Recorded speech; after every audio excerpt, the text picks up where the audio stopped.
Ladies and gentlemen, boys and girls, welcome back to another Sporting160EN podcast. This will be podcast number 39. Joined here by a big panel. But first, let's get to our guest, Joel, all the way from Luxembourg. How you doing, bro? Yeah, doing great. Good, good. It's a pleasure to have you on, bro. Hope you like the little podcast we do here. And let me get to the rest of the panel. Thank you. Let me get to the rest of the panel. We have Steph. Steph, how you doing, bro? Epa, tô bem, I'm okay. Ça va, comme ça. Today we have a guy from Luxembourg. He speaks like 10 languages, so we're going to use our language skills. But I'm doing okay. Sounds good. Patrick, all the way from the UK. How you doing, bro? Yeah, I'm pretty much the same. I'm all right. Yeah, I'm good. Beautiful. And then also by our boy Chris. Chris, how you doing, man? I'm doing good, man. Kind of an up and down weekend for Sporting. Always some turmoil and some uncertainty. Never normal, but I'm doing all right myself. Yeah, turmoil and uncertainties are basically normal for Sporting. And so before we get into the Santa Clara game and all of that, talking about Sporting, I'm going to pass it off to Steph, who has some questions for our boy all the way from Luxembourg, Joel. So, Steph, take it away, bro. Okay, sounds good. So you ready, Joel? Locked and ready. Okay, so here it is. Now we're going to be on the hot seat. We're going to help you we're going to ask you a couple of questions. Nothing crazy, but I'm going to test your knowledge about our Sporting. So yeah, I won't go too bad on you, okay? I promise. I would appreciate it. So how long have you been a Sportingista? Basically all my life, man. I mean, as far back as I can remember, I've been a Sportingista. Okay, how old are you? So we can have I'm 26 years old. 26 years old. So you've been a Sportingista for 26 years. Correct. Who was the biggest influence in your life to become a Sportingista? I've got to say my dad, and ironically, also my uncle, which is actually a Benfiquista. But he annoyed me so much back then that I told myself, no way I'm going to be Benfiquista. So yeah, that's about it. Yeah, but yeah, definitely my dad. Yeah. Okay, so have you been to Estádio Zavalado? Oh yeah, I did a couple of times. Probably my biggest game was against Real Madrid back in 2016, if I'm not wrong. So yeah, that was the best game I've seen from Sporting live. Okay, so what was the most memorable game of Sporting? Oh man, just based upon the level of screams that I did, I've got to say the 5-3 game against Benfica for the half final for the Portuguese Cup. Oh, Taça de Portugal. Yeah. Okay. And a couple more questions, and then you'll be off the hot seat. Your most favorite player of all times? It could be a player in this season or any other season of all time. I think it's Ricardo Sapinto. Honestly, I really liked it back then. Like the race that he showed when he played for us. Yeah, I think he's one of my all-time favorite players. Okay, good. Good shout. Yeah, good shout. That's a good choice. I like him too. And now, easy question, I think. Who's our team? Who's our team manager? Team manager, Pep Guardiola. I hope. Our team manager. Team manager. Yeah. I mean, you from Sporting. Yeah, Marcel Kaiser. No, he's our coach. The team manager. Okay, I'll give you that. It's Ubet Severino. Oh, yeah. I mean, okay. No, I've got that mixed up. No, yeah, exactly. It's my fault. I should have asked a different way. So now you're up the hot seat. Danny, back at you. All right, bro. Well done. Hey, we'll just get straight into the Santa Clara game. Sporting won 1-0. Our starting 11 was as followed. It was Renan Ribeiro in net, Christian Borja, Mathieu, Sebastian Coates, and Christowski in defense. We had Doumbia, Bruno Fernandes, and Wendell in midfield. Acuna, Rafinha on the wings, and Bas Dost up front. Joel, seeing as you're our guest, I'll throw it to you first. What did you think of the game, bro?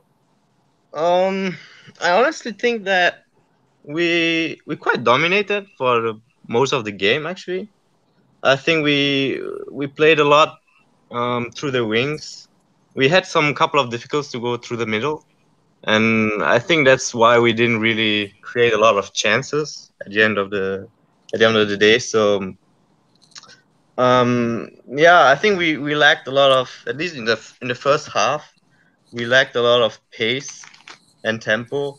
Like we really didn't like get the ball fast to the other side, and Santa Clara always controlled the defensive play that they had. So yeah, I mean, it was actually quite a tough game, you know. But yeah, we luckily we ended up scoring on a what was again the Rafinha goal, assist by Bruno Fernandes after a throw-in. So a quick play again. That's what I was mentioning, the lack of pace, and yeah. What else can I say? There wasn't much to say about the game. It was actually quite a boring game, but yeah. Yeah, agreed. Yeah, I agree. It was pretty boring. Anyways, we'll try to keep this rolling though. Patrick, what did you think of the game, bro? Yeah, obviously it wasn't the most entertaining game we'll see this season, but following on from what Joe said, I think we controlled the game quite well. In parts, Santa Clara came and tried to press us when they could, and they kept their midfield very narrow. And by doing that, I think we saw a little less of Wendell and Bruno Fernandes than we would have liked. But in between that, I thought the introduction of Doumbia was quite interesting over Godelli, because I think we found a different kind of flow. I think he's a more mobile player and flexible in the way that we can operate with possession. So that aspect of the game was quite pleasing to see, and because obviously Santa Clara tried to pack in their midfield and make things difficult for us to find the likes of Endo and Bruno Fernandes, I think we saw some interesting combinations down the wings as well, with Rafinha, Christowski and Acuna and Borja, who's impressing me every week. So, there are a few nice things and to take from the game, as boring as some may find it. I thought it was still a well won game in which Sporting were the dominant side. We got a clean sheet, which is relatively difficult to attain under Kaiser. So a clean sheet, 3 points. I think that's all that matters. Coming out of it, I mean, Santa Clara are a difficult team, so they could have caused us troubles in different ways, but we skipped past that and got the win. So it's something you'll take, isn't it? So quite happy with it. Yeah, agreed. And Chris, just like Patrick said, Santa Clara is a really good team. They're actually in the top half of the table. I believe they're in 8th, if I'm not mistaken. Yeah. So, but what did you think of the game, Chris? Yeah, I mean, as mentioned, obviously the game itself wasn't anything crazy, but what I took away from it more were certain individual performances. I thought Rafinha was excellent. Obviously, I really think that he has cemented himself as the starter out on that right wing.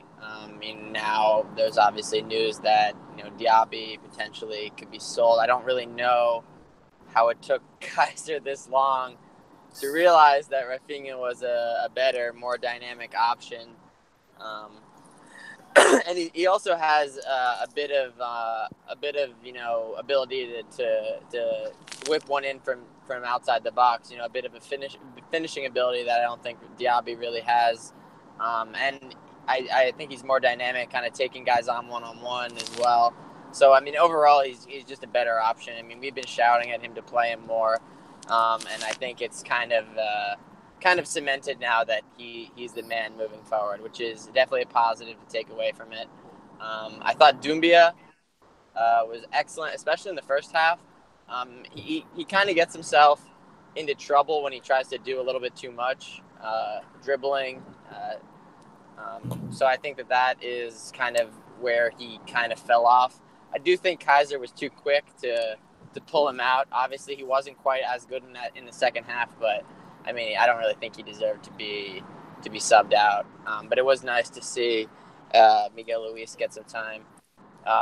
But especially defensively. I mean, Doumbia brings so much more to the table than Gudeli does. I mean, Gudeli's a traffic cone out there defensively, and Doumbia was constantly winning the ball back. He had more interceptions, tackles, balls won than anyone else on the field. So it was kind of refreshing to see our number 6 play with that kind of, ball-winning tenacity that, a number 6 really should have. Those are characteristics that you kind of need from a number 6, in my opinion. So it was refreshing to see that. I mean, obviously, he still has a lot to grow, decision-making wise, offensively, a lot to grow. But the kid's young. He finally got a chance to start, and I definitely think he made the most out of his opportunity. And hopefully we see more of him. And Gudel is another guy who's been rumored that they're not going to buy him permanently from his Chinese team. So, I mean, there's no reason to play him at this point. We know what he is. We know what he's capable of. We've seen it too many times, and I think that it should be Doumbia going forward. Definitely think he earned it. Some other, shout outs, I guess, for performances. I thought Bruno Fernandes obviously wasn't his best game, but we kind of hold him to a higher standard than most. I mean, it was an average game for him, but I mean, an average game for him is a better game than most players have on a normal basis. I thought Borja was okay. I thought our center backs were okay. Matthew and Coates. Acuna as well. I thought he was all right. Renan Ribeiro was all right as well. Bas Dost, another pretty poor game from him. Don't know if that is ever going to resolve itself. I don't really know what his issue is. I think he needs like a PK or a tap-in or something to kind of get out of this funk. But, yeah, it's getting very, very painful to continue to see him out there struggling with such a lack of confidence. And, I mean, those are my main takeaways from the game. Glad we got the result. Yeah, for sure. And last but not least, Steph, give me your 2 cents on the game, bro. Yeah, it won't take too long, but basically, everyone summed it up pretty good. Joel, Chris, and Patrick did a pretty good job. But if we had to have a winner, definitely it would have to be Sporting. I mean, I counted the dangerous plays. Sporting had a total of 1, 2, 3, 4, 5, 6, 7, 8 dangerous plays against 2 from Santa Clara. And I'm talking about possibilities of goal, imminent goal. So there's no doubt that Sporting dominated the whole game, even though it was not a pretty game. Santa Clara is a very consistent team. They know how to play football. They're not a shitty team whatsoever. They have a good coach, João Henriques. He knows what he's doing. He has a lot of players with a lot of experience, like Bruno Lamas, very good in midfield. They have like Martin and Krian, really good João Lucas, Fabio Cardoso, Cesar, Patrick Vieira, not the one from Arsenal. Clearly. Yeah. He's over training at Lille. Nice. Yes, exactly. But they have Patrick is a maniac, by the way, I might add. That are you talking about the right back? Yes. Yeah. He is an absolute maniac. He would run through a brick wall if the coach told him to. Exactly. Yeah. So they, there's a reason why they already guaranteed the permanent spot in the first league, Portuguese league. They have accumulated enough points to do so. So we didn't play against a bullshit team. We played against a good team. We barely won at Santa Clara at Açores. We won 2-1 when Thiago Fernandes was the coach. Mm-hmm. And if you guys remember that game, I don't even know how we won. We got very lucky. Well, with that said, I mean, Acuna had a great chance to opening up the scoring line at minute 21st. And then after that, minute 33rd, and a direct kick, Mathieu, he could have scored as well. Then minute 36, Rafinha, he could have done a better job. Then minute 41st, Wendell. Then opening up the second half, you had Rafinha again with a great chance of goal, and he just couldn't deliver. Then minute 52nd, Santa Clara had a really good chance inside the box, and the good for Sporting, he totally shanked it. And then Bruno Fernandes, minute 58, and goal by Rafinha following a few seconds later by a great play by Bruno Fernandes. Like always, he has a great vision of the game, and he smelled blood. He saw Santa Clara falling asleep. And he on the left wing, he sprinted, passed the ball, and Rafinha by himself, he scored a beautiful goal. And then a shot off the box from Bruno Fernandes could have scored again. And then towards the end, we took a crap again. On the last 10 minutes, I was holding on to my balls seriously because we play like shit the last 10 minutes, and then Santa Clara at the 83rd minute, they could have scored in a very dangerous play. So overall, we deserve to win, but it would have been much more comfortable for me and my heart if we won by 3-0 or something. And your balls. And my balls. But besides that, it was a boring game, yes, indeed. But that's because Santa Clara didn't allow Sporting to play with more speed. They played on a 4-3-3. And we played on a 4-3-3 as well. So it was like just a chess game, and to see who made the least mistakes. And we made the least mistakes. And we won, and fair and square. And I thought Stubble would have won against Brava, but they didn't, motherfuckers. And that's it. Fair enough. Sorry if I interrupt, but it's also go ahead. Clara, I think they hadn't conceded a goal in a couple of away games as well. Is that correct? I think I've heard something like that. Yeah, I think it was right. something like I think it was like 3 or 4 games, like where they didn't concede. Yeah, they didn't concede for 3 games. They conceded just once against Riwa, but they ended up winning that game anyway. So, they're a good team defensively for sure. They're easily staying up. Something that I didn't think possible, to be fair, when they first came into the league. Just because of the flying between Açores and the continent, I would always think would take maybe a toll on the players, but they've proven their worth. Fair enough. That's like half an hour. Yeah, but fair enough. But it's still that inconvenience. You know what I mean? Fuck. Okay, you crazy? No, it's easy if you're flying out just to Porto and to Lisboa. That's fair. But like, don't forget they sometimes go to Vila de Conde. They sometimes go to Portimão and shit like that. But you make it sound like Portugal is really big. It's fair, yeah. Yeah, it's they reckon up those mileage. They'll fly in first class. If they have air miles, they're set. But Santa Clara is in 8th place with 32 points, which normally 32 points will guarantee you the first league. Yeah. Anyways, Joel, I'll hit this question to you. Some of the boys have already touched on it, but I'll ask your opinion on it. What are your thoughts on Doumbia? Does he convince you over Goudelli? And do you think he convinced Kaiser over Goudelli? Sorry, go ahead. Yeah, honestly, right off the bat, I think Goudelli, after Doumbia's performance against Santa Clara, I think Goudelli should be banned from ever starting again a Sporting game, honestly. I think he had like tons of interceptions and ball recoveries. Defensively, he was really top notch in my opinion. And to answer your question about if Kaiser would use him instead of Goudelli, I sure hope so, man. I mean, he already showed it more than once that he's better than Goudelli, and I mean, Kaiser has no reason to continue to play Goudelli instead of Doumbia, in my opinion. Yeah, and so let's look a bit ahead to the next season. Do you think? Doumbia should stay with us, right? Do you think we should be in the Yeah. market for another seat, another 6 or center defensive mid, or do you think that him and Honestly, maybe even Bruno Page or the academy player can sort of take that role themselves? yeah, I think Brun Page can easily step in as as not a replacement, but like as a second choice for Dumbia, or maybe even like play as maybe not the same amount, but like a good amount Yeah, instead like of, rotate between the yeah. two.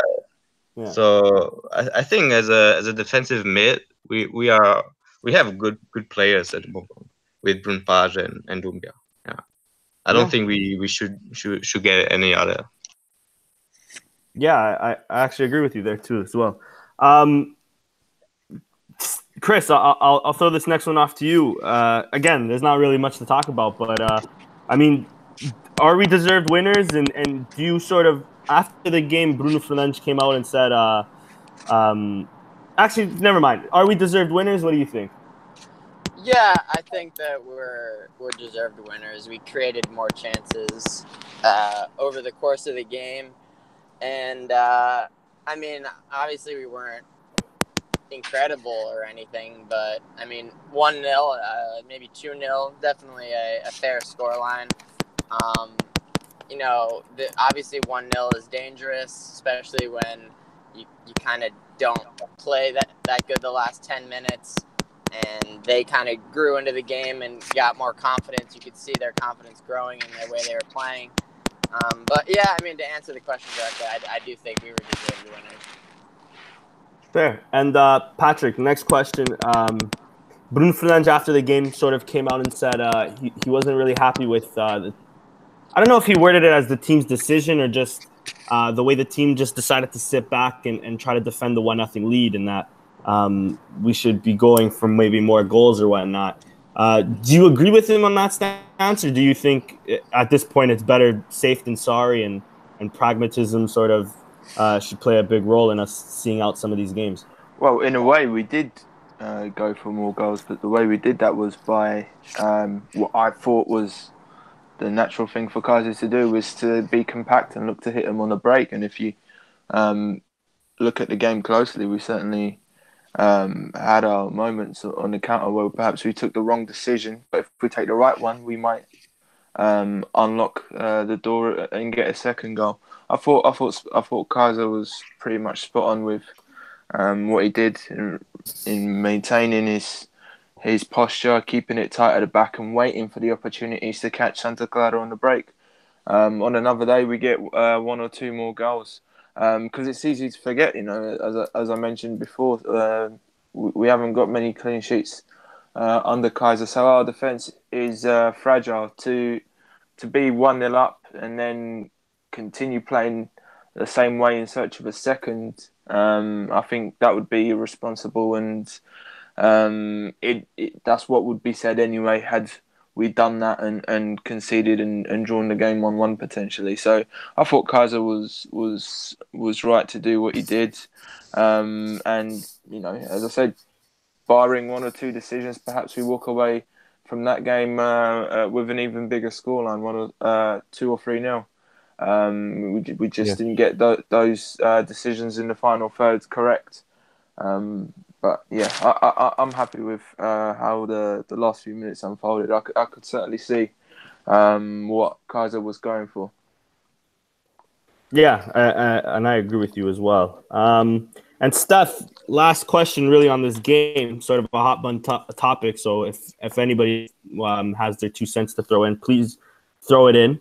I unfortunately didn't watch the end of the game, but I seen clips, and then everybody was talking about it on Twitter about the Jovan Cabral situation, how he was warming up basically the entire second half. They told him to suit up, and then they never ended up throwing him in.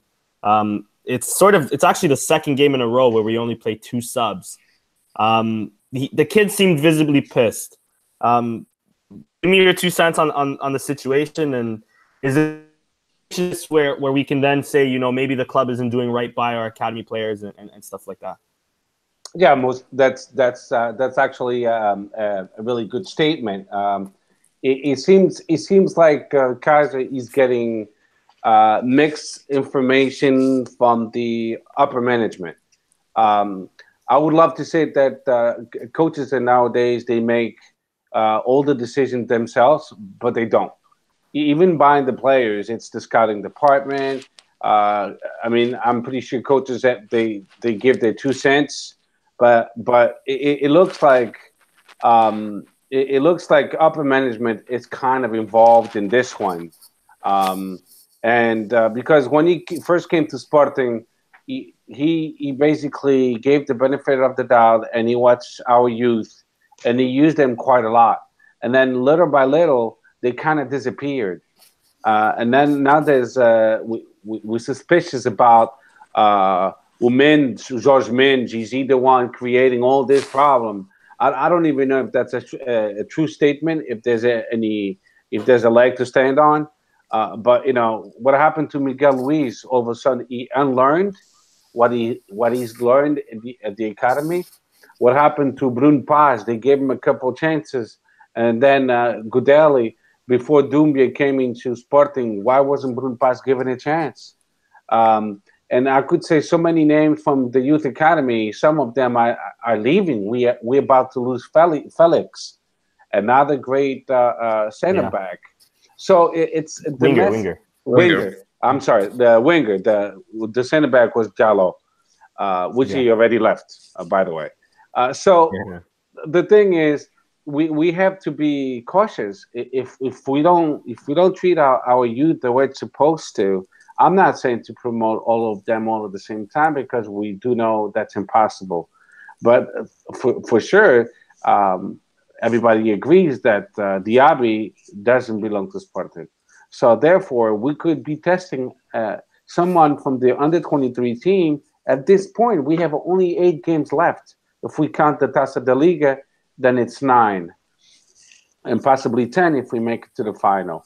But if I'm Kaiser, I'm testing the youth now. I'm putting aside Diaby, Gudelj, those players. I'm not counting on them no more. Okay, it sucks that we have to pay their salary, but you know what? Put them on the bench and start testing the youth that we have, which is very promising, which you'll have to rely on next year because we got no money.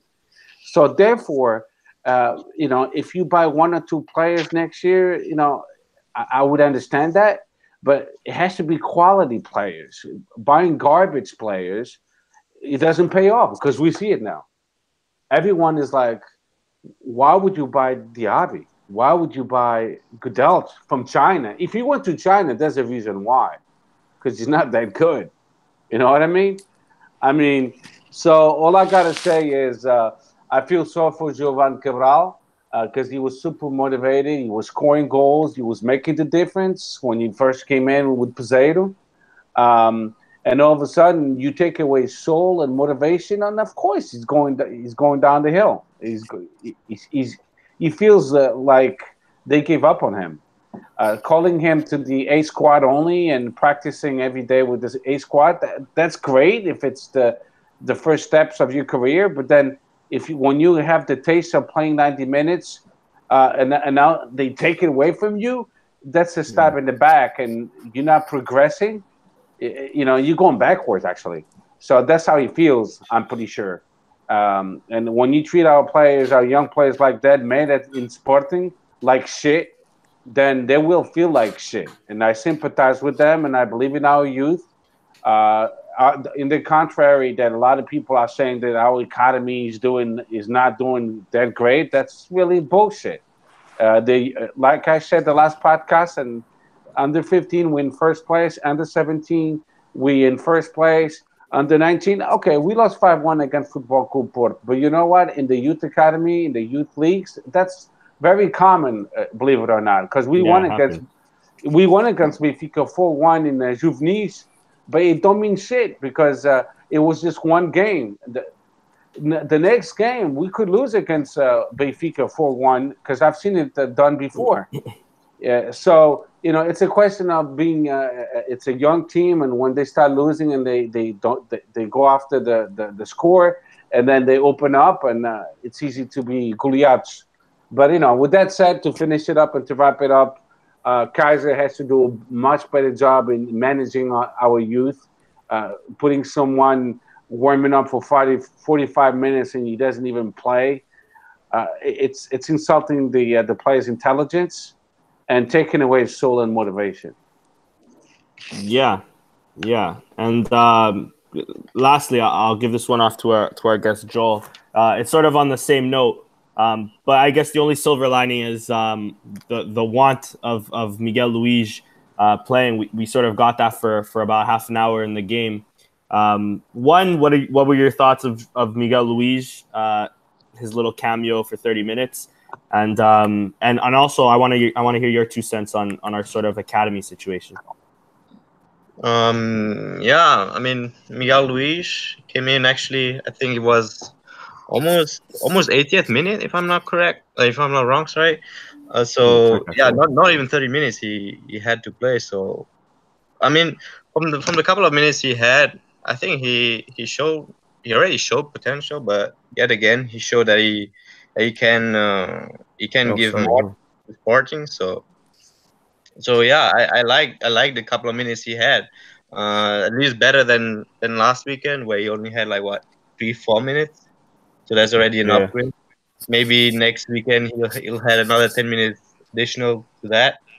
But yeah, what pissed me more off was that Kaiser subbed in Diaby against Borja. So what I didn't understand was why not give Jovan a chance, like he said before. We have nothing to lose. We only have 8 matches left. Give the youth a chance, and I think this was a golden opportunity for Jovan. And is Diaby better than Jovan? I doubt it. So I really did not understood that sub. Yeah.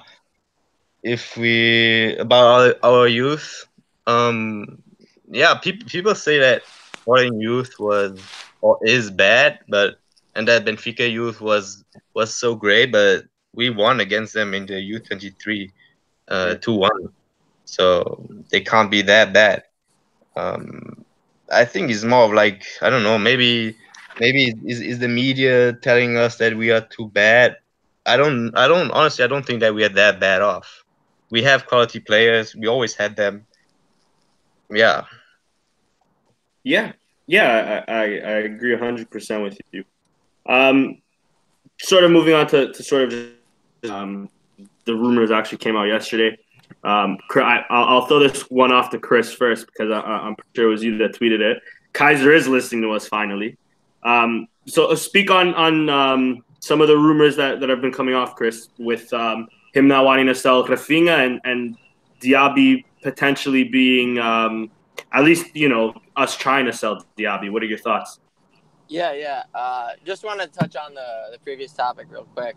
Yeah, obviously for Jovan, I think the reason that he was more pissed off than just average, obviously warming up for a long time and not going in is frustrating enough. But number one, he saw Diaby get subbed in before him.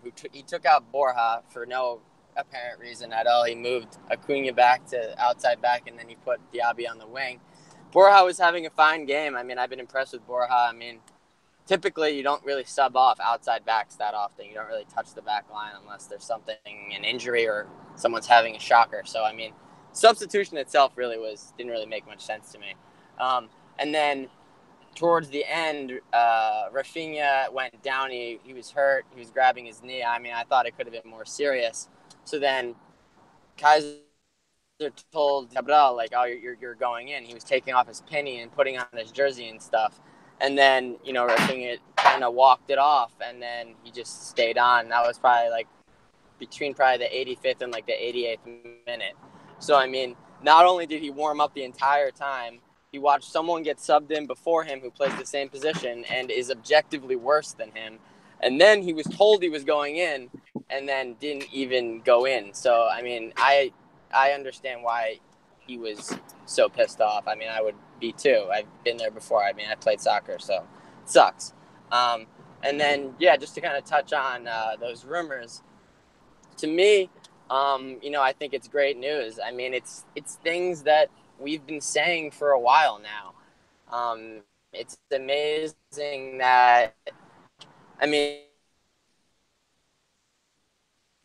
so I'm just going to speak from the two are going to happen.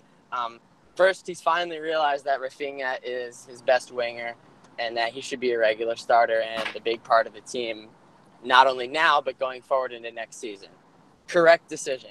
We've known Rafinha was a great player. He's dynamic. He brings more to the table than others. He's constantly creating chances. I just feel like we're more dangerous offensively than when he's on compared to anyone else. Second, he wants to sell Diaby potentially. The thing that scares me the most is getting back that investment. I mean, we paid 7.5 million euros for him.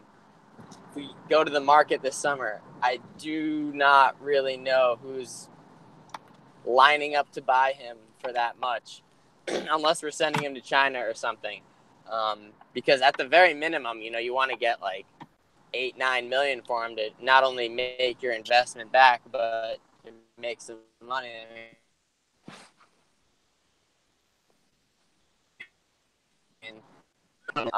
Same performances, but I mean, I think we need to sell to. I think in one of the articles I read, Turkish clubs are interested. So I mean, that's a good sign because they typically have money. So I mean, if Galatasaray wants to pay us 9 million for him, I'll drive him to the airport.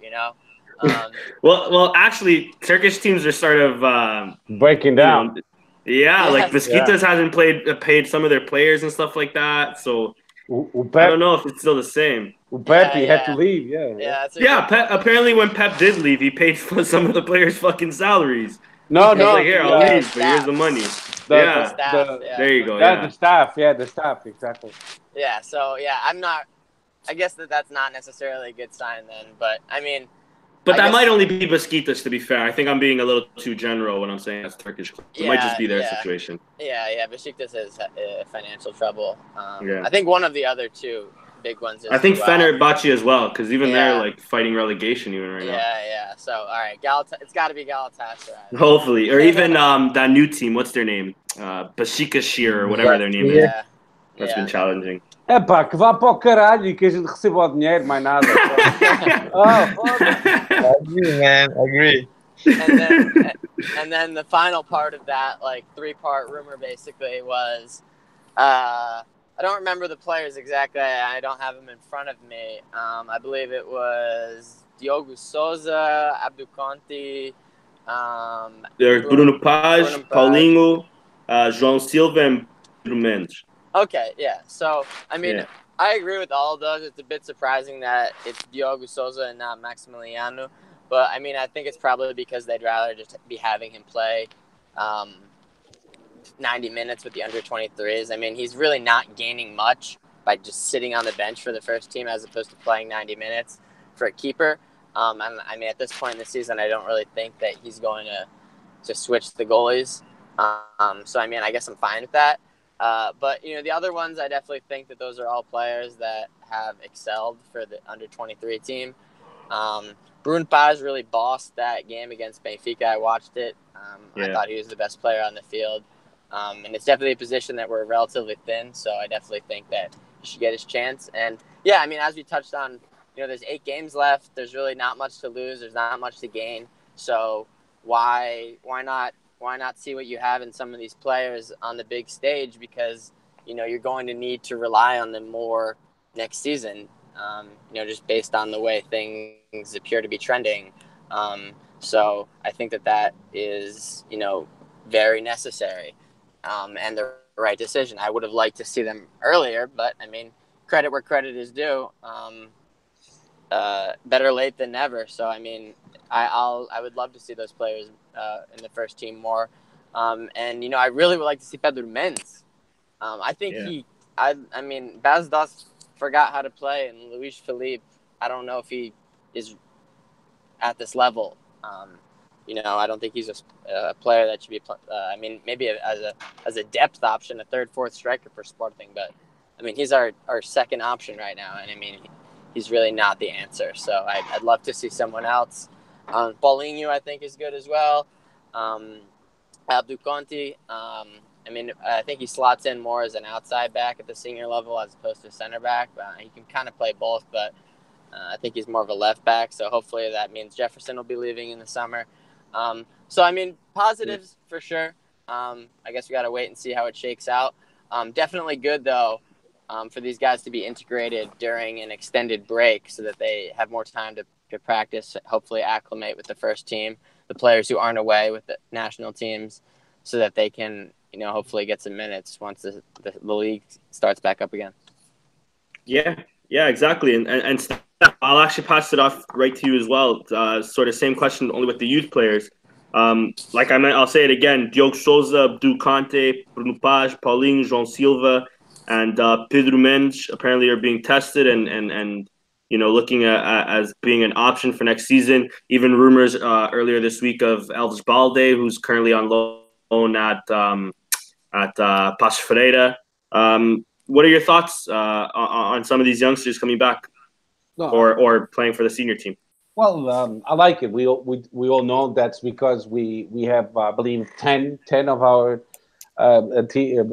players from the A squad going to the international meetings with their countries, and that's why they've been called to the A squad, which is a good move. That's the way it's supposed to be. A test.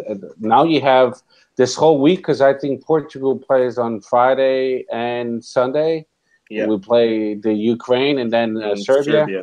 Yeah. At home, both games, which makes sense. That was actually very good logistic-wise. All of the Stadio de Luz rigged. Yeah, well, when was the last time there was a game at Alvalade? I can't remember. Yeah, I know, and that's the one thing that it bothers a lot of Sportingistas, even Portistas. Why is it always at Stadio de Luz? I have no clue, but at the same time, I do have a clue why. Because for the Portuguese, they have to pay Benfica to rent the stadium, and it's a hefty rental fee. So there it is.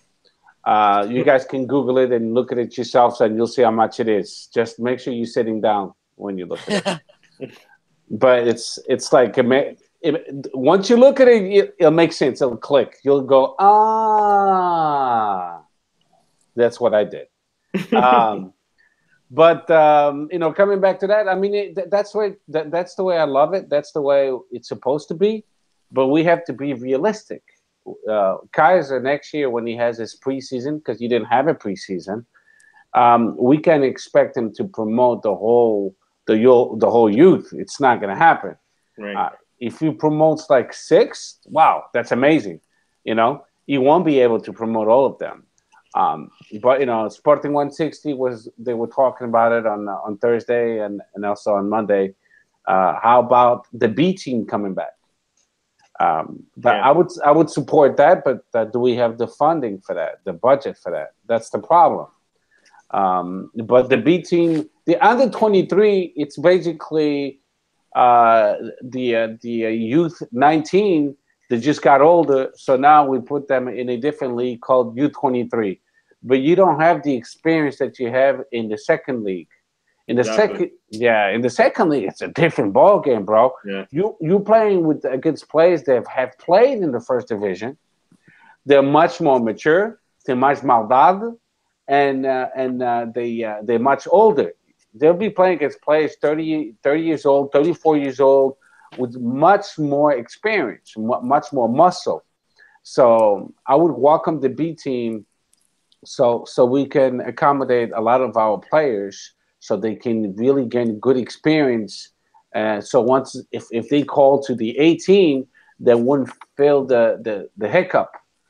Because when they come from the under 23 to the 18, it's not quite the same. But I'm very happy you called them, and that's the future of our club. Because let's be realistic, we're not going to have a lot of money next year, but are we going to be champions next year or in the race? I would like to say yes, but we're going to have to be patient. If we saying as Portuguese, we should bet on the youth. Okay, then be patient. Then don't expect Sporting to be winning every game and all that. So It's going to require a lot of patience because it's going to be a period of evolution. And with the right contratações, if we buy a couple experienced players with the mix and match and the blending in with the youth, I think we'll be fine. We have a lot of talents. I mean, we can go on and on forever and get a lot of names. We have the kid from Farense, Bragança. We have, o Chico Giraldes. I don't know why they don't like him. Is he not running in practice? What's going on? I have no clue. But, so let's give it some time. And it looks like we're about to lose Bruno Fernandes this year. And I understand if we can get a bunch of money for him, we got to sell him because Sporting, not only Sporting, even Porto and Benfica, we have to sell. Our Portuguese leagues, we don't get as much money as the English league. I mean, the TV rights for the Premier Leagues, it's crazy. It's tons and tons of money. The only three clubs that get decent money are Sporting, Benfica, and Porto. But in the Premier League, every single club in the Premier League gets good money. Do you guys know how much they get in average? That's for TV rights. I think they make something like £50 million or something like that on TV rights every year or something. Yeah, and then there's prize money from Premier League as well, which is in double figures for millions. You see what I mean? You have like a team like the Wolves, not even fighting for the title, and they have more money than we do. É uma merda. Pronto. It's a different Danny, I'm done. isn't it? Yeah. Just to complete, just Googled it. Manchester United hit a record of 590 million pounds in TV money, right? 590 million. 90 million pounds, yeah. Puta que pariu. Tanto dinheiro com caralho. I mean, yeah, but they also have fans worldwide, especially in India. And India has like 1 billion people, you know what I mean? So that really helps. But they're swimming in money. United's swimming in money. I mean, speaking of money, Patrick, next question for you. Also in these rumors of last night, really, Jeremy Mathieu probably being sold. They're saying a figure around 3.2 million to Bordeaux for the 36-year-old. What do you think of the figure, and do you think it'd be wise for Sporting to cash in now? Well, 3.2 million isn't a great deal of money, to be honest, for the value that Mathieu has to the squad right now. And I know at his age, players can sort of switch on and off in terms of being finished. But for the value that he has to us at the back, I think he's clearly one of our best central defenders by far, and I'm not convinced at all that Ilori or the new boy Luis Neto coming in will ever reach the heights that he and Coates have set. So, quite simply, we have a far better defence with Mathieu alongside Coates than we would be far better off, I think, in my opinion, with Mathieu and Coates than we would be with Coates and 3.2 million or however much it was for a 36-year-old. Okay. So, I'd be very disappointed if Mathieu goes, obviously, to accommodate the arrival of someone like Luis Neto, and obviously there's rumours that Coates as well. There has been rumours that Coates is one that could leave too. Obviously, they're two players that are on quite a lot of money, wage-wise as well. But it's easy to see why Mathieu is on that amount. You can see when he comes into the side that the quality is completely different to what we see with a guy like Ilori, for example. And he's someone who is very, very experienced. He's played for Valencia. He's played for Barcelona, all at a very decent level. And he's come into the Portuguese league at his age, 36, I believe. He's easily one of the best central defenders in the league, and sometimes it doesn't even look like he's trying that hard. The gap between him and other central defenders in the league is that high. So, I think we're good there. I really wouldn't be looking to sell Mathieu, especially in a season where you're thinking about already selling your best player arguably in Bruno Fernandes. You don't want to lose that much quality in your squad in one go. So for 3 however million, I'd rather keep Mathieu easily. Yeah, agreed. And Joel, I'll throw you this last question sort of on club rumors. Patrick touched on it as well. I mean, we celebrated 150 games of Quat. Now it's 151. I think we're all in agreement that he shouldn't leave, but do you think he will leave? Uh, Honestly, I think he will leave though. Yeah, I think he Yeah. will leave for the simple fact that we brought in Ilori, we brought in Luis Neto, and I think if you get a good figure, I don't know, maybe in the rounds of 15 or 20 million, I think that would be a good deal for him. And yeah, I will. I see him going to clubs such as, I don't know, maybe the Russian league, or maybe clubs of second scale clubs. So yeah, I do believe he's on the verge of leaving in the end of the season. Yeah.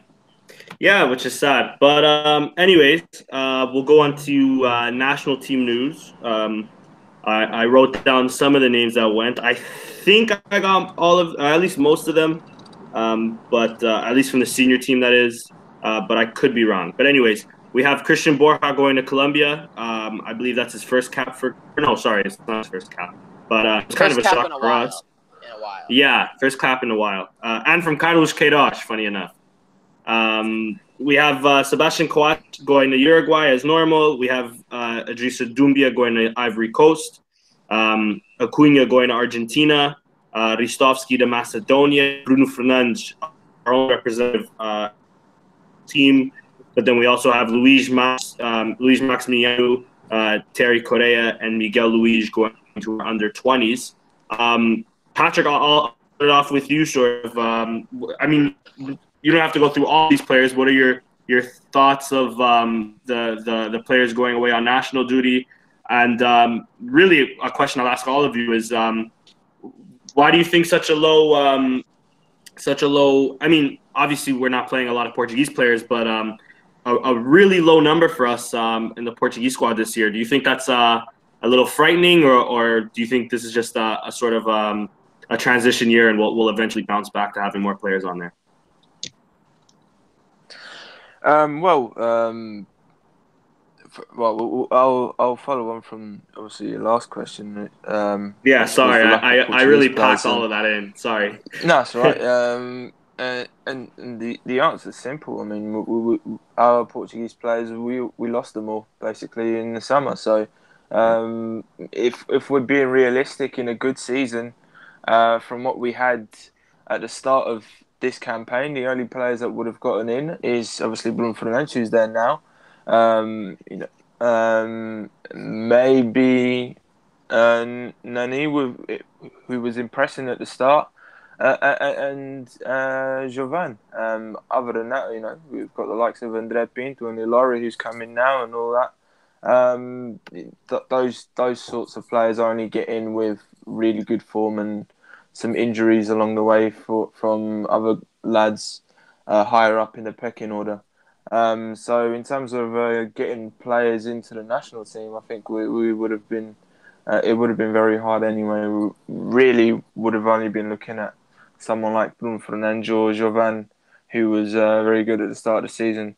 But beyond that, obviously quite happy to see Borja in the Colombian national team. We focus a lot on the negatives coming out of Sporting recently, but he's been one of the few positives of the Veranda era. Shall I say? He's been one player who I've seen come into the side, and I thought, yeah, this guy looks really good and refreshing on that left flank, and he's someone that we can really get to work with now and expect even better coming into the new season next year. So yeah, I'm pleased with the progress that he's made coming into the side, and very excited about what he can offer. But yeah, I think that's pretty much where I stand on the internationals. Sounds good. And I'm really going to ask all of you guys this. So, Steph, again, what's your 2 cents on the Portuguese situation and even the other players going on national team duty? Well, I think Portugal is a well-coached team by Fernandes. He knows quite a lot about football, and the names he called, I'm content with it. He didn't complicate it. I mean, Sporting only has one player, Bruno Fernandes, if I'm not mistaken, in the A squad, and that's all we got. Because all the traders that left us, they were called as well, but a bunch of fucking traders. They no longer play for Sporting. But besides that, I think Portugal will have 2 difficult matches. They haven't played together in a little bit.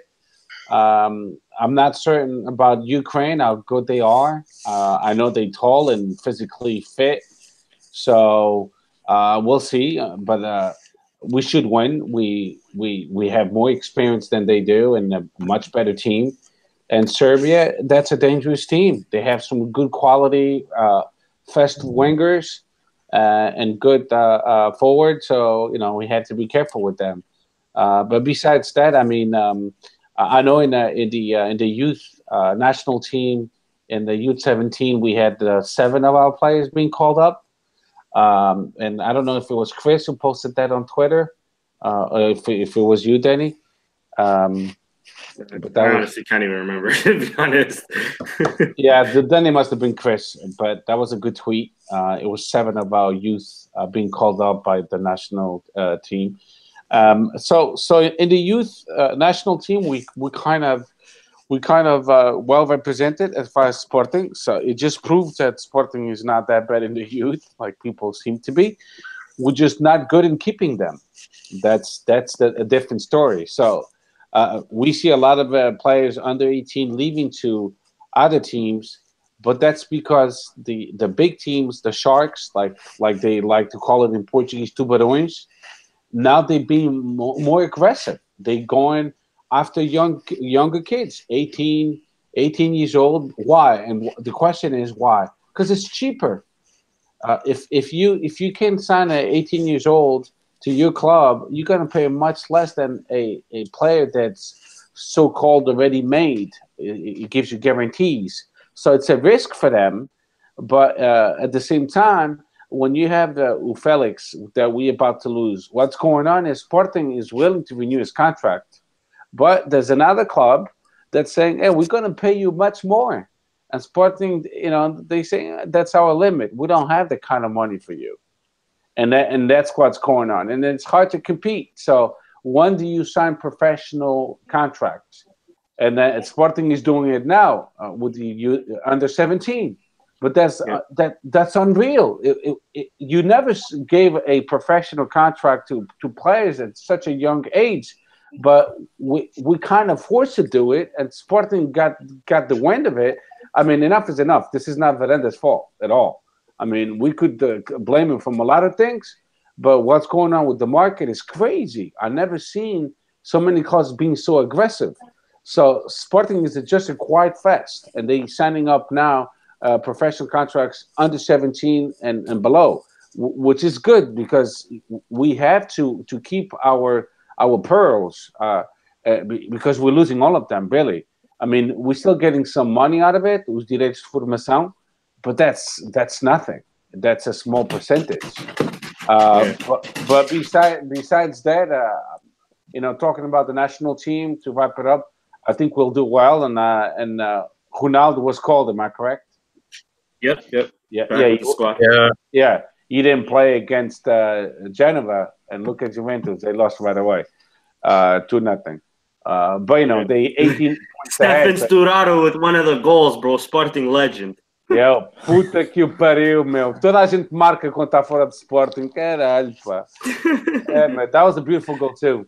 The goalie had no chance. But, that's it. I think Portugal will win both games, and I'm not going to watch either of the games because I'll be at work. Yeah. Chris, same question to you before I pass it off to Joel. National team news. What do you think? obviously his team, but yeah, I mean, as mentioned, there really isn't too many other candidates that potentially could be represented. Just based on lack of Portuguese players. Obviously, our more marquee Portuguese players all left this summer. I don't believe Gelson was called. Was he? No, he wasn't. No. He wasn't. Yeah, I didn't think so. And was Gudeli called for Serbia? Ooh, I didn't even know. I didn't even check. But give me 1 second. I'll look that up. National team call-ups. Because interesting. I know. I mean, I don't know how much depth they have at center. But it would be interesting if Titch definitely give Ukraine the players. I definitely think that they'll be the better team of the two that we face. But yeah, I mean, it's kind of there's a lot of new faces in the Portuguese team, and I'll include Ronaldo in that because I mean they played the whole Nations League. Ronaldo wasn't there. Obviously, there's new players like João Felix. I mean, Bruno Fernandes hasn't even been starter for the national team, so I'm interested to see what our lineup looks like. Yeah, I definitely think that we should be winning these games, but I saw someone point out as well, it's very early in the campaign. It's the first two games against theoretically two of the better teams in the group, and then later on in the campaign when it really matters and it gets down to it, we're going to have to travel to Ukraine and travel to Serbia, which is not the easiest task. So we kind of have to take care of our business at home. They'll only have 3-4 days to train, get familiar with themselves, the new faces in the team. And, I mean, the pressure will be right on because if, you drop points now, it could come back to bite you in the ass later. Even finishing second sucks because then the playoff is kind of a lottery for the Euro. And obviously we got to get back in the Euro to defend our title. So, yeah, they'll be thrown into it right away. Yeah, for sure. And last but not least, Joel. Same question, national team news, and also your thoughts on Portugal, because then I'll ask you guys what you think the upcoming results will be. Yeah, I mean, the lack of Portuguese players or sporting players being called to the Portuguese national team, I think is a direct backlash of what happened last summer, obviously. And yeah, but it's good to see that we still have quality in our team, with so many players going to the national squad. I think that's always a good sign. What else? What was the rest of the question again? Sorry. And just your overall thoughts of the Portuguese national team and just like Yeah. Christian Borja going to Colombia and stuff like that. I thought it was quite interesting to see Diego Souza being called up. Yeah, that's a good point. That's his first call up, right? Yep. Yeah, so it might be interesting for our attack since basically the last couple of years we only had Ronaldo and Eder. Thank God for the goal he scored in the final. But yeah, basically we kind of lacked a striker, so I quite like that alternative that we have now. Apart from it, yeah, I think we're gonna win. I think we're gonna win both games. We have to say we are the better team. Against Ukraine and against Serbia, we are the better team in my opinion. So yeah, we have to get the 6 points here. Yeah, I agree with you. And quickly, Chris, prediction on Portugal, Ukraine, and Portugal, Serbia. And Gudeli, I don't think was called up. I've been looking everywhere. I don't think he has been. Okay, well, just wondering. Yeah. Ukraine, I think we win 3-0, and Serbia, I think we win 1-0. 1-0. That'll be a more difficult game, I think. Yeah, agreed. They have good players. Even that the kid that's on loan from Benfica, they called up what's his name, Jovic. Yeah, he's been tearing up Europe. Yeah, I'm hoping he scores a big goal against them in Europa League. Anyways, Patrick, also passing it off to you. What are your predictions on Portugal, Ukraine, Portugal, Serbia? 2-0 against Ukraine, 1-1 against Serbia. Ooh, bold. And Steph? I'm going to say 2-0 and 2-0. Nice. Keeping it consistent. And last, really, on team news is I know it's pretty serious stuff, but I mean, it's sort of seeming like a WWE event happening at Sporting as of lately, with club officials and all of that getting beaten up constantly. Not to mention the coach that threw a medal at a Sporting fan that has yet to be punished for that, but that's a different story. Miguel Albuquerque over this weekend and his wife were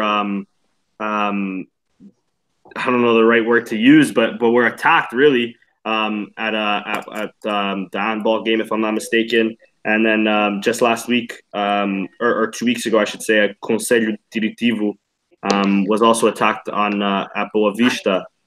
Steph, I'll pass it off to you. You probably know a bit more than I do. Take us through sort of the situation, and what are your thoughts? Well, the problem is it's a common problem in Portugal, which the law enforcement sucks, basically. PSP and GNR in Portugal, then they're non-existent. They send the most unshaped, out of shape police officers. When you look at them, it looks like they just finished eating a late down. They can even run. They will stumble upon themselves and fall on their faces. So it's a lack of security. I would love to stick it to Porto fans, but the majority of Porto fans don't want that. Yeah. You know, I mean, it's really a problem with law enforcement in Portugal. If you know there's representatives do Sporting in a certain area, wouldn't you put someone in that specific vicinity, a couple police officers, because you know, Sorry. because you know that's an important game. So you would assign a couple police officers to that specific area. Opa, vais para lá hoje porque estão lá os dirigentes do Sporting e hoje é jogo de alto risco. That's the way it should be. It's a no-brainer. But apparently no law enforcement. You saw fans running from one side of the Caixa do Dragão to the other side of the Caixa do Dragão. I watched the game, and it looked like a circus. It looked like we were like in a third world country. I mean, we talk a lot of good things about Portugal, but when it comes to big games like this, Sporting Porto, Porto Sporting, Benfica Sporting, Benfica Porto, we all know there's all these crazy people. We all know that there's these ultra or kids that they just got drunk before going to the game, and all they're looking for it's not to watch the game, it's to provoke people. And for them to get so close to a wife of such an important figure of the opposite team, that's an insult to our intelligence. So in Portugal, these things happen a lot, and they're still going to happen until they wake up and smell the coffee. I mean, you had to put police officers next to them, and such thing wasn't done. You can give as many yellow vests you want to volunteers, but at the end of the day, that's what they are, volunteers. They're not gonna jump to the confusion. They have no weapon, they have no OC, they have no baton, they have no handguns, they have no training, for God's sake. They're just there to I don't know why they're there, really. Just seriously speaking, those stewards with the yellow vests. Yeah. I mean, they can't even watch the game because they're looking at the public. But with all that said, I don't think it's a Porto problem. I would love to blame the club, but it's not really. It's a poor planning by the PSP and GNR, Polícia Portuguesa. They just suck. They really suck. Even in big games, how can Sportingistas, é claro que Sporting ou Super Dragões ou No Name Boys, são grupos organizados, porque eles não são claques, evidentemente, toda a gente sabe disso, né? But how can they get into the visitor stadium 30 minutes late or 45 minutes late because the way they plan things, it's always in a retarded way, and it's only in Portugal. O que é que eu posso dizer? Portugal está atrasado, meu. Foi sempre assim, e sempre será assim. I mean, getting up this topic, every summer we have fires. We have Portugal burning from Algarve all the way to Minho. Yeah. And they still haven't figured it out. That's because it's poor planning, really poor planning. They have no fire hydrants no meio do Pinhal because it's too expensive to install the PVC pipes. Well, you paying the money regardless later when you're trying to put down the fires. But anyway, it's a Portuguese problem and it'll never go away. Mas que é vergonha, é uma vergonha do caralho. É vergonha. Yeah. All right. Fair enough. And with that, I think we'll move on to Twitter questions. I think you hit the nail right on the head, Steph. We'll start off with Kevin at Magic Montero 10 on Twitter, and I'll ask you this question to Joel. Sorry. Do you think Sporting should try and adapt to a 4-4-2 like many title-winning teams in Portugal have done? Or this is my part really. Or do you think with the players that we have at our disposal and Marcel Kaiser, we should stick with the 4-3-3? What do you think, Joel? Or even 3 at the back? Currently, I don't think that they should play a 4-4-2 because we don't have the players currently to play such a role or such a tactic. Sorry. Yeah, I think it really depends on how a coach wants to play. He either makes a tactic to suit the players or other way around. In this case, I don't think that we have the players to. Currently, we don't have the players to play a 4-4-2. Maybe next season, if we get, or if we sell Bas Dost, then we get a couple of good strikers. Yeah, why not? We can try it, But currently, I don't see us playing a 4-4-2. In my opinion. Yeah, I actually agree with you there as well. Next question, a 3-part question, comes from Chris, our last guest actually last week. You guys can go follow him at CR28_SCP. Steph, I'll give this first one to you. Thoughts about what the new board intends to do? Their signings have been minimal but very good, except Luis Felipe, and doing a lot of work to revive our academy. So yeah, Steph, speak on that. What are your thoughts on what this on Frederic Varandas and what his board, what you think his board intends to do? I think the board intends to do because the Kaiser, it's someone they themselves picked. So I think they're going to stick with him for the preseason. They're going to give him the preseason, and they're going to give him a full season. Well, unless he does really bad, then he gets fired. But that's what I think the board will do. And since we're really short with money, the only logical solution will be betting on our youth and just buy 1 or 2 quality players. Don't go crazy in buying a ton of players that we don't even know how to pronounce their names, and we don't even know if they're good or not. We have to Google it and research it, and who the hell is this guy?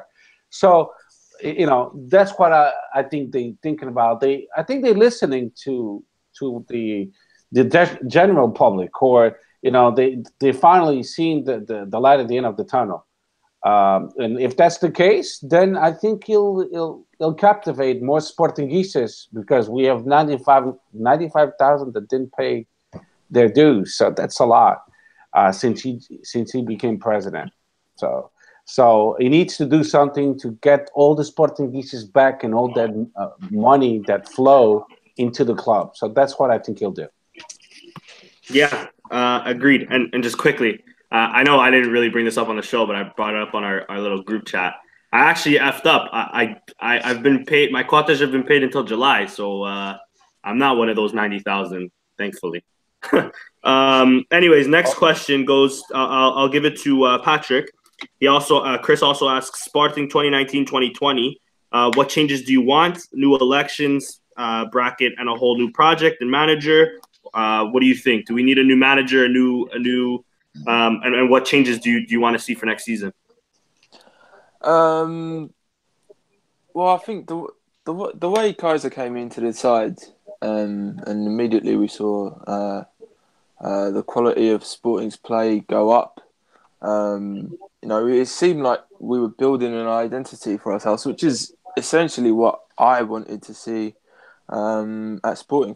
For one reason or another, that seems to have disappeared halfway through, and we're sort of just strolling towards the end of the season now. It's a very weird mood that the Sporting's in at the moment. But essentially, what I'd like to see is to see Kaiser or whoever the manager may be. I think it will be Kaiser at the start of next season. I want him to, try to begin painting that sort of picture again that he did when he first came. And obviously he'll have the benefit of the transfer window to cherry pick. Well, not cherry pick the players that he'd like. Obviously, he'd end up picking up Busquets and whatnot. But he can sort of begin to formulate a squad in his mind and start moulding things in a way that he'd like. So, that's what I want to see as Sporting do, because I do think, looking at the squad right now, I do think Kaiser still doesn't have the tools that he'd like to fully implement his plans and his preferences. So we are lacking still.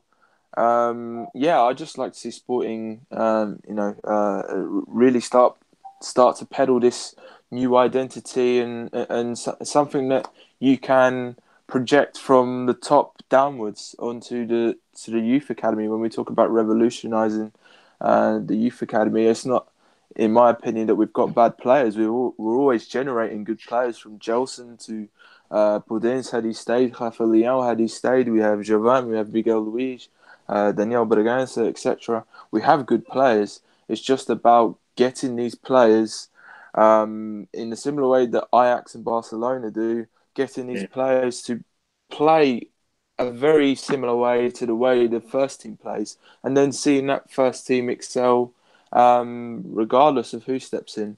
I think that's the ideal way of a club functioning. So I'd really like to see Sporting start to take those steps in the new season fully to paint that sort of picture. And I would obviously that means giving Varandas and his hierarchy a good chance in the new season. Obviously, there's a lot of friction between, I'd say, two camps: people that don't want Varandas, people that do. But I think the natural thing to do would probably be to give Kaiser and the board a chance in the new season. Agreed. And that actually transitions perfectly into his third question to you, Chris. Chris asks, how can the fans unite? The negativity from fans can that affect players? Bracket demoralizing and negative pressure. Isn't that just unnecessary pressure for the board too? Can Varandas ever be accepted by all? In brackets, who needs to forget BDC is in the past bracket. Basically, can we unite the fans, and is this negativity around the club toxic enough to affect our players? Well, there's an obvious way to unite the club around everyone, and that's to win. Yeah. That's an obvious solution, but it's not so obvious to achieve that solution. I don't necessarily think that it's impossible for all Sportingistas to unite behind Varandas. Obviously, I don't think that you'll ever have everyone. I think Bruno Carvalho won with like 80%. So I mean, there'll always be someone, but what we really need is a vast majority to really kind of feel united again. I just think that we need to see consistency. That's the main thing. That's one of my main complaints of Varandas is consistency. and just better open communication, taking better advantage of this tool that is social media that I think that Sporting greatly underutilizes. And I think that this club is it's known for being an innovative club, as far as revenue generation and things of the sort. And there's a lot of untapped potential right now. And one of the things that I've seen recently that's kind of pissed me off, and honestly I took note of it too, just the state of the stadium and the area around it. Like the billboards are peeling off, the stadium maps are so sun bleached you can't even read them. The statue is defaced and hasn't ever been fixed. It's shit like that. Like, you want to be proud of your club, and Alvalade isn't, at this point, it's not a new stadium or by any means, but a fresh paint job, shit like that. I understand it's not free to do stuff like that, but at the same time, it's not that expensive. Like, my parents repaint our house every 7 years or whatever. We're not rich people. Hey man, all they have to do is pay for my flight there, and I'll fucking help them out, man. replace the bleached signs, paint the stadium. It's not crazy things, just aesthetic things to just make us proud of our stadium. I mean, just sorry to quickly interrupt, but just to hit on that point too. How long has it been since we've all asked for one color seating? So long. Like, come on, man. Like, get to it. And I'm with you actually there. Like, that'll definitely unite the fans. Definitely see more people coming out. But let's keep things into perspective, my brothers. We asking an American to pay our bills.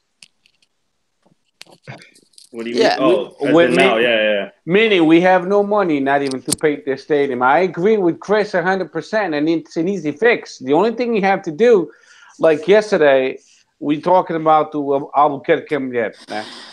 E depois apareceu outro José Papão, o diretor da handball. I'm like, what the fuck is this guy?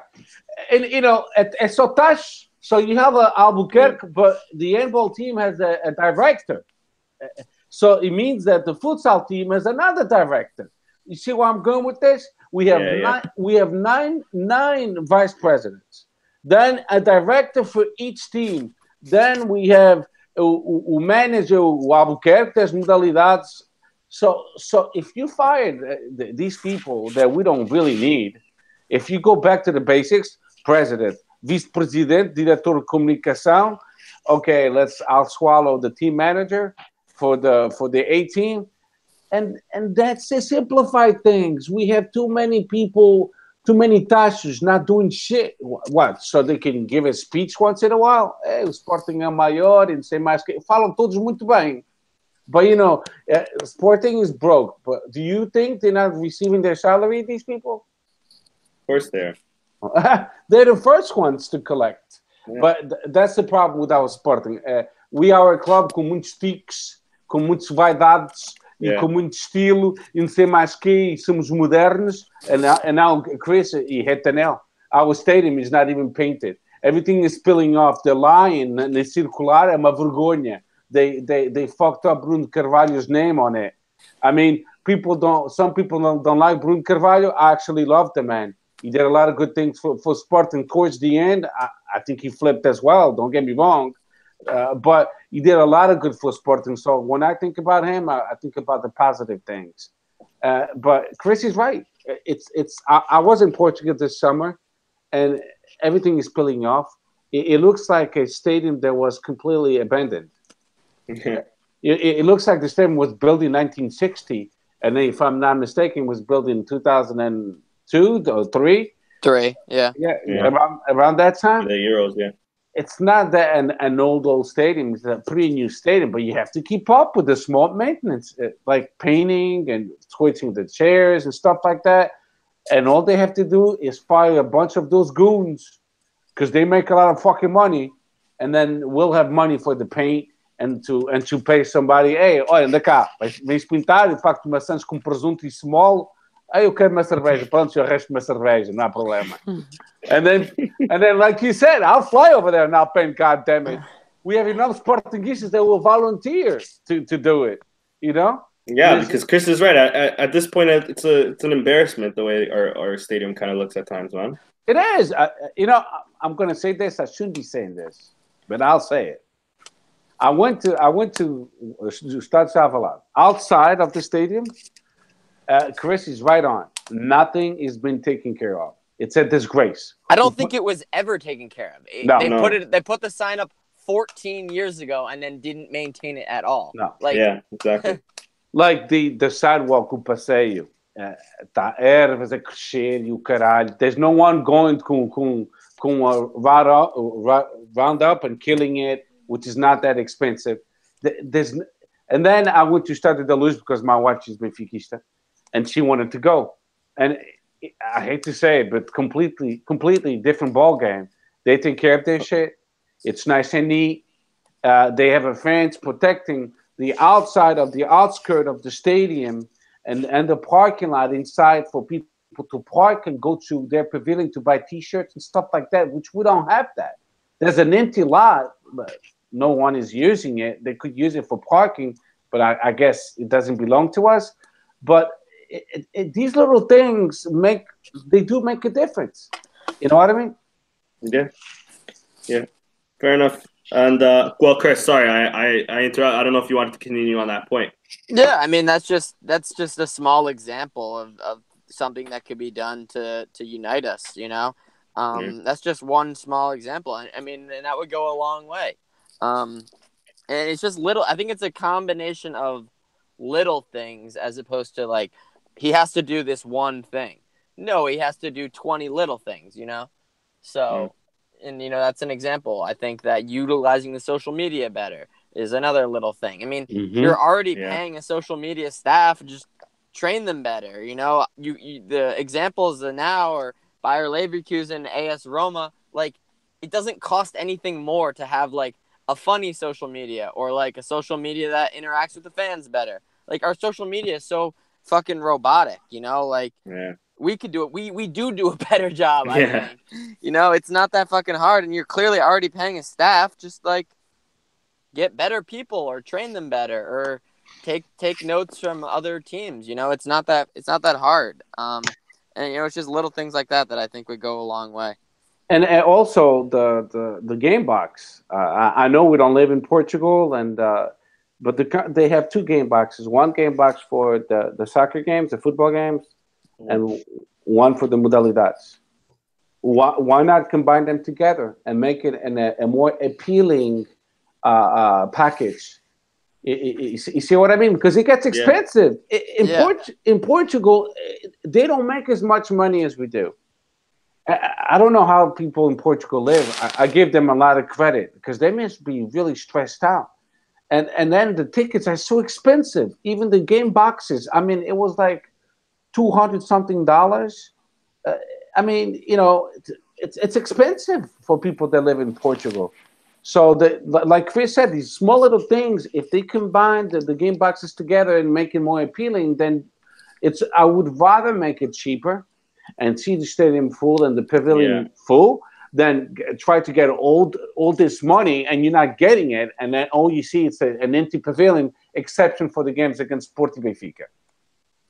One more thing I want to add, another thing that I think that Varandas has kind of, I think, reactionarily done is he's kind of gone to war with the claques a little bit and come down hard on them. It's a terrible mistake. I mean, those are the fans that travel the most. Those are the fans that spend hours painting tifos before the games and stuff. You don't want to start an open war with arguably your biggest fans. You know, it's stupid. And you know, I saw the thing, like Bruno Carvalho under his reign, like the debt of the clocks went from 200,000 to 700,000 or whatever, because they were getting, you know, more free tickets or whatever. It's like, what are you going to start doing? Charging your biggest fans out the ass or stop giving them discounted tickets?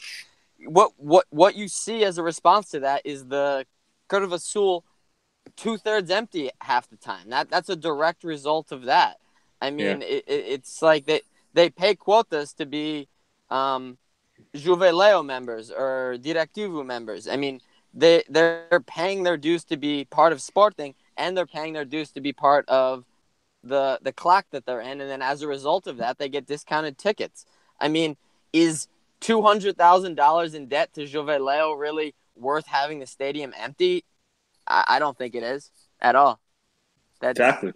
And to be fair, those tifos, it's not like they're free or anything. They they discounted tickets, but they also fucking make an incredible environment at times. Yeah, you know? yeah, that's how you build the atmosphere. Exactly. Those are the fans that travel. I mean, these are the arguably, the biggest fans, the most loyal fans, and to go to war with them is just reactionary and stupid, and that's all for me. I mean, and I'm just going to add one more thing because I could speak from experience because I was in Portugal last summer and the Sportinguises, they go to these relotes. As relotes, that's where they sell Superboc. Don't even ask for Sagres. There's no Sagres. Superboc. Superboc. They have febres. They have sardines. You can have, of course, water and Small Pro for you guys that don't drink. But they charge a lot cheaper than in the stadium. I went to the stadium and I wanted to get a beer. Holy shit! It was the same price as in the Giant Stadium. I'm like, it's the Maluca meal, and we're talking about euros, not dollars. Yeah. So you charging too much for the Portuguese reality, cost of living. And there's lots just across the street, we're charging much less. So everyone before the game, they go over there, they get a nice little buzz going on, a nice dinner before they go to the game, and then they go to the game, and no one is buying off the stuff inside the stadium because they overcharging. So that's another thing that in Portugal they don't learn. They just don't learn. Yeah, sadly though, that's not even just a Portugal thing. I think that's most. I mean, even here, if we compare beer prices to even a TFC game, it's ridiculous. I don't know about in the States, but I imagine it's more too. Oh, Denny, I understand. I get what you're saying, though. I do get what you're saying. But when you know for a fact there's competitors outside your gates charging X amount, don't you think you should get your prices closer to them? Yeah, for sure. Assim, o pessoal ia comer lá. Yeah. Eles não estão na América. Na América, you can charge $12 for a beer. People are still going to drink it. Yeah, because there's nobody else around us. That's a good point, actually. That's right. There's nobody else around in the stadiums that'll sell that anyways. And it's not only that, because let's say it's me, my wife, and you, your girlfriend, and Chris and his girlfriend, and Joel and his girlfriend. We go together as couples. And no one's going to be cheap that night. Everyone's going to be, fuck it, I'm going to buy it because, I'm not that cheap. I'm going to buy it. So everybody hands up buying. Yeah. All right. Fair enough. Could I just... Sorry, go for it. Right. Could I just say one more thing? Yeah, of course. Yeah, for sure. I don't know if you guys have been following what's been going on, but you guys been hearing about what's been happening with this guy called Cesar Boaventura? Yes. So basically, if I quickly say what's happened, it was that apparently he wanted to pay Rio Ave players to lose on purpose against Benfica in the 2015-16 season. So now he's gonna go to court, I believe. And Varandas just had a press conference where he briefly mentioned about it. And that he apparently said that he's gonna do everything that he can to basically to pursue the truth in all matters. So which basically means that at the end we could be awarded the rightful champion of Portugal for the 15-16 season. So, what are your thoughts on it? It's not going to happen, man. We're talking about Mickey Mouse Portugal. Isso não vai acontecer. We've been fighting for 4 titles that we won. We actually won in the 1933 to 37, and it's in the books that we won those 4 titles, and they don't want to give it to us. They still call them Campeonatos Portugalis. I don't understand that either. So I really don't understand that. Yeah. So the season 2015 and 2016, that's when we finished with 83 points, and everyone knows that we got robbed. Even Benfica knows that. The ones with more common sense and the ones that they want to speak about the truth. Yeah, like 1% of them. No, I might shock you. I'm kidding. They'll never admit it live on a podcast, of course not. But that season we got robbed. I mean, there's a lot of questionable games, and Rio was one of them. They lost 5-0, I believe, that game. And, yeah, I think it was quite a big result. Yeah, they said look closely to that game, and you'll see some players. You'll see who are the corrupt players. That's what. Yeah. But it doesn't matter. I mean, we have cash. We have cash ball. People have a misunderstanding about cash ball. They say cash ball is attached to Sporting. No, it's not. Cash ball was a scheme that was going on, and the highest bidder got the services. And the bidders, I hate to say, maybe Sporting was included too, but Benfica and Porto were included too, because the referees in ball, in patins, volleyball, and all that stuff, they don't make a lot of money, so they easily corrupted. So it was a scheme going on, and the highest bidder got their services. And what was the services? A wrong call, or a call that was supposed to be called, like, I don't know if you guys saw the game against o Futebol com Porto e Sporting com Portugal em Joaquim Patins, que a gente perdeu 3-1. You could see a penalty that wasn't called in our favor against Pedro Gil. You saw the player from Porto using his stick and hooking his patin, and he didn't call it. And then 2 minutes later, he calls a penalty against us. He called two penalties back to back. Bang, bang. And then we lost because they have great players. One-on-one against Girão, they scored. But the corruption is back in Portugal. They're just finding a different way of using the VAR in their favor. Like now, the VAR, if it's the play is inconsistent, you can use the VAR. Oh, that's the excuse. Oh, the play is inconclusive. We can use the VAR. But now they can use the VAR to say, hey, that was a red card, because the guy was going by himself, like o Porto Marítimo. At minute 7, they showed a red card to Lucas Africo. Are you kidding me? A red card? You kidding me? So I Capella, think it's a red. I'm not gonna lie. No, I don't think it's a red at all. But So that I see both sides, but I think it's more of a red because he is last man. But hey, so we're gonna see 20 reds every fucking weekend. That's not a typical play, though. But anyways, yeah, I also see your point. It also is soft. The guy does go down soft, like really, really soft. But at the end of the day, the defender Africo has his arm around him, and he doesn't get anywhere near the ball. So. Okay, but who pressed the issue for that red card? What do you mean? It was the VAR. The VAR. Yeah. Okay. That I'm with you there. I agree with you, because he first gave him a yellow, right? And a penalty or something like that? Yeah. No penalty. It was just a foul outside the box. Yeah, but I mean, at first, didn't the referee point for the penalty spot or something like that? No, because he was okay. Then never mind. That was a different play. Okay. Yeah, that was before that. But all I'm saying is the referees now, the corrupt referees now, they could use the VAR to say, hey, the VAR is on my side. It says that I should have given a red card, and here it is.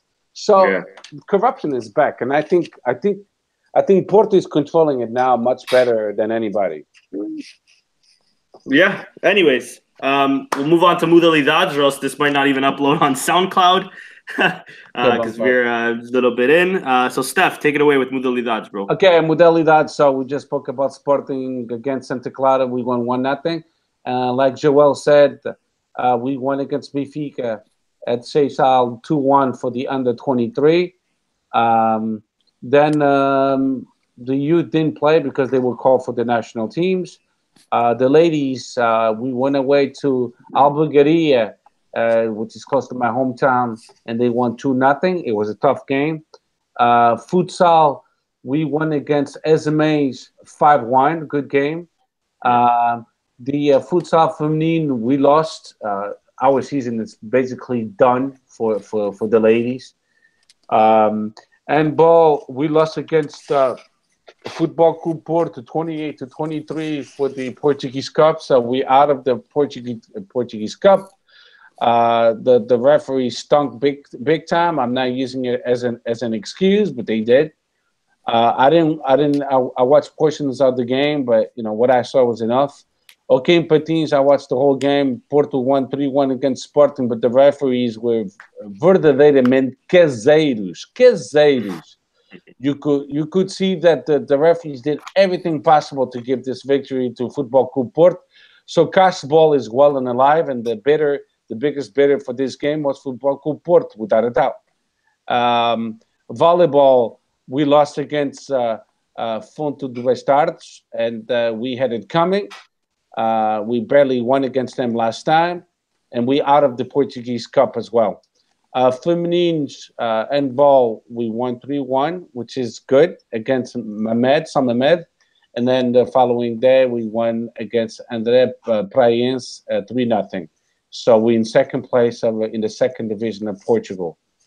And tennis table, we won our two games, 4-0 and 4-0 against Galumar and Primeiro de Maio. And basically, that's all I have. All right, beautiful. And next game is a bit away, but it's going to be March 31st at Chaves against Chaves. Joel, I'll ask for what are your thoughts, previews, and predictions for the Chaves game?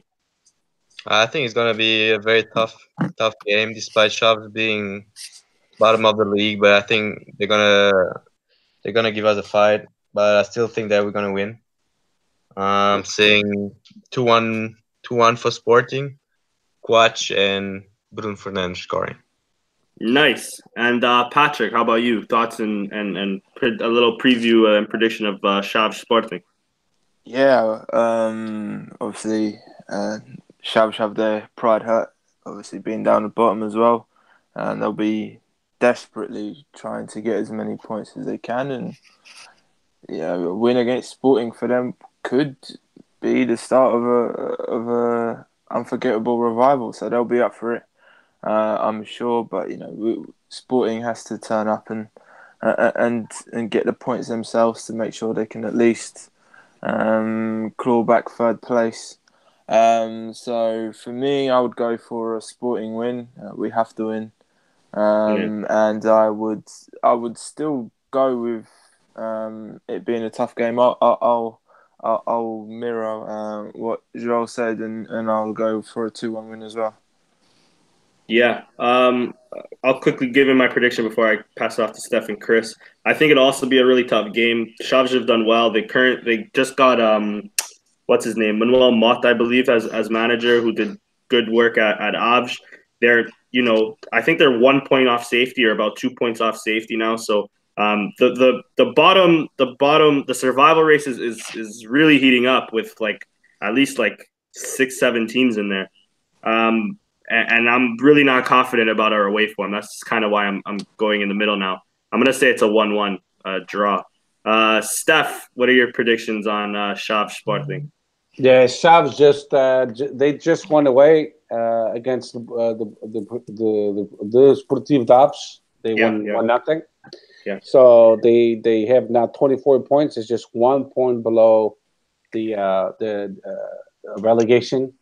Then you have Setúbal and Tondela and Nacional with 26, Boavista with 26, and Aves with 26. So they're in the race.